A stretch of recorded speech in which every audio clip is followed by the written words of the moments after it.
नमस्कार दोस्तों। आज की इस वीडियो में हम बात करने वाले हैं सूर्य ग्रहण के बारे में।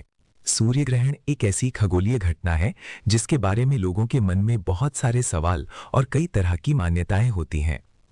लेकिन सबसे पहले एक जरूरी बात आपको साफ साफ बता देना जरूरी है। आज कोई सूर्य ग्रहण नहीं लग रहा है।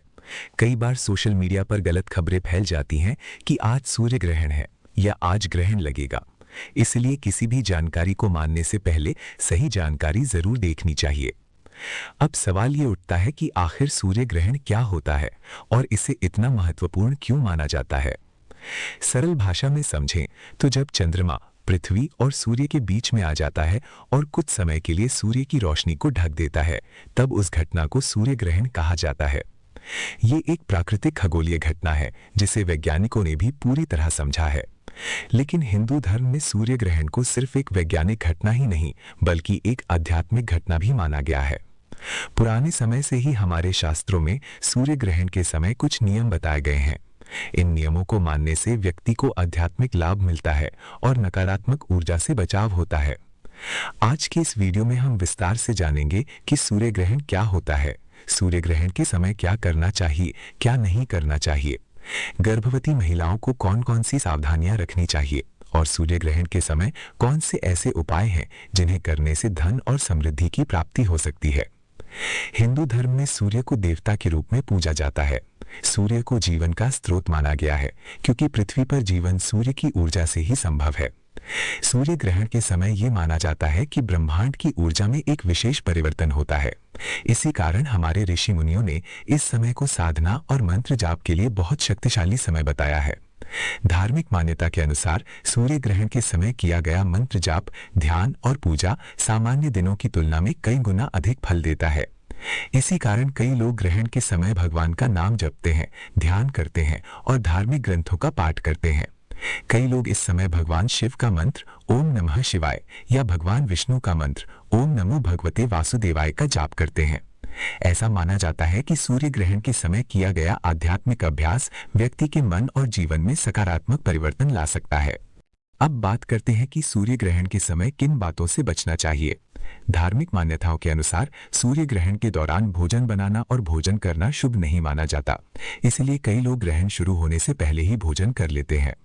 कुछ लोग भोजन में तुलसी के पत्ते डालकर रखते हैं ताकि भोजन शुद्ध बना रहे। इसके अलावा ग्रहण के समय सोना भी उचित नहीं माना जाता। इस समय जागकर भगवान का ध्यान करना और मंत्र जाप करना अधिक अच्छा माना गया है। कई धार्मिक मान्यताओं के अनुसार ग्रहण के समय मंदिरों के दरवाजे भी बंद कर दिए जाते हैं और ग्रहण समाप्त होने के बाद मंदिरों की सफाई और शुद्धिकरण किया जाता है। ग्रहण के समय किसी भी नए शुभ कार्य की शुरुआत करने से भी बचना चाहिए, जैसे शादी, गृह प्रवेश या कोई नया काम शुरू करना। इसके अलावा ग्रहण को सीधे आंखों से नहीं देखना चाहिए क्योंकि ये आंखों के लिए भी हानिकारक हो सकता है। अब बात करते हैं उन नियमों के बारे में जो खास तौर पर गर्भवती महिलाओं के लिए बताए गए हैं। परंपरागत मान्यताओं के अनुसार सूर्य ग्रहण के समय गर्भवती महिलाओं को घर से बाहर नहीं निकलना चाहिए और ग्रहण को सीधे नहीं देखना चाहिए। इसके अलावा उन्हें चाकू, कैंची या किसी भी तेज चीज का इस्तेमाल नहीं करना चाहिए। ऐसा माना जाता है कि इससे बच्चे पर नकारात्मक प्रभाव पड़ सकता है। कुछ परंपराओं में यह भी कहा जाता है कि ग्रहण के समय गर्भवती महिला को सिलाई या कटाई जैसे काम नहीं करने चाहिए। कई लोग ये भी सलाह देते हैं कि ग्रहण के समय खिड़की और दरवाजे बंद रखे जाएं और महिला को घर के अंदर ही रहना चाहिए। हालांकि ये सभी बातें धार्मिक मान्यताओं और परंपराओं पर आधारित हैं। आधुनिक विज्ञान इन बातों की पुष्टि नहीं करता, लेकिन बहुत से लोग इन्हें श्रद्धा और विश्वास के साथ मानते हैं। अब बात करते हैं उन उपायों की जिन्हें करने से धन और समृद्धि की प्राप्ति होने की मान्यता है।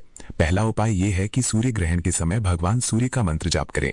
मंत्र है ओम ह्रीं घृणी सूर्य आदित्याय नमः। इस मंत्र का जाप शांत मन से किया जाए तो इसे बहुत शुभ माना जाता है। दूसरा उपाय यह है कि ग्रहण समाप्त होने के बाद स्नान करके गरीबों को दान देना चाहिए। माना जाता है कि ग्रहण के बाद किया गया दान बहुत फलदायी होता है। तीसरा उपाय यह है कि ग्रहण समाप्त होने के बाद घर में गंगा जल का छिड़काव करना चाहिए और घर की सफाई करनी चाहिए। चौथा उपाय यह है कि सूर्य देव को जल अर्पित करें और उनसे अपने जीवन में सुख, शांति और समृद्धि की प्रार्थना करें। पांचवा उपाय यह है कि ग्रहण के समय ध्यान और सकारात्मक सोच बनाए रखें। ऐसा माना जाता है कि इस समय किया गया ध्यान व्यक्ति की मानसिक शक्ति को बढ़ाता है। जब सूर्य ग्रहण समाप्त हो जाता है तब कुछ विशेष कार्य करने की परंपरा भी बताई गई है। सबसे पहले स्नान करना चाहिए और साफ कपड़े पहनने चाहिए। इसके बाद घर में गंगा जल का छिड़काव करना चाहिए ताकि वातावरण शुद्ध हो सके। कई लोग इस समय मंदिर जाकर भगवान के दर्शन भी करते हैं और अपने परिवार की सुख शांति के लिए प्रार्थना करते हैं। इसके अलावा गरीबों को भोजन कराना या दान देना भी बहुत शुभ माना जाता है। दोस्तों, सूर्य ग्रहण एक प्राकृतिक खगोलीय घटना है, लेकिन हिंदू धर्म में इसका आध्यात्मिक महत्व भी बताया गया है। अगर हम इस समय सकारात्मक सोच रखें, भगवान का ध्यान करें और अच्छे कार्य करें तो ये समय हमारे लिए आध्यात्मिक रूप से लाभकारी हो सकता है। लेकिन ये भी याद रखना जरूरी है कि आज कोई सूर्य ग्रहण नहीं है, इसलिए किसी भी अफवाह पर भरोसा करने से पहले सही जानकारी जरूर जांच लें। अगर आपको ये जानकारी अच्छी लगी हो तो वीडियो को लाइक करें, चैनल को सब्सक्राइब करें और ऐसी ही धार्मिक और ज्ञानवर्धक जानकारी के लिए हमारे चैनल से जुड़े रहें। धन्यवाद।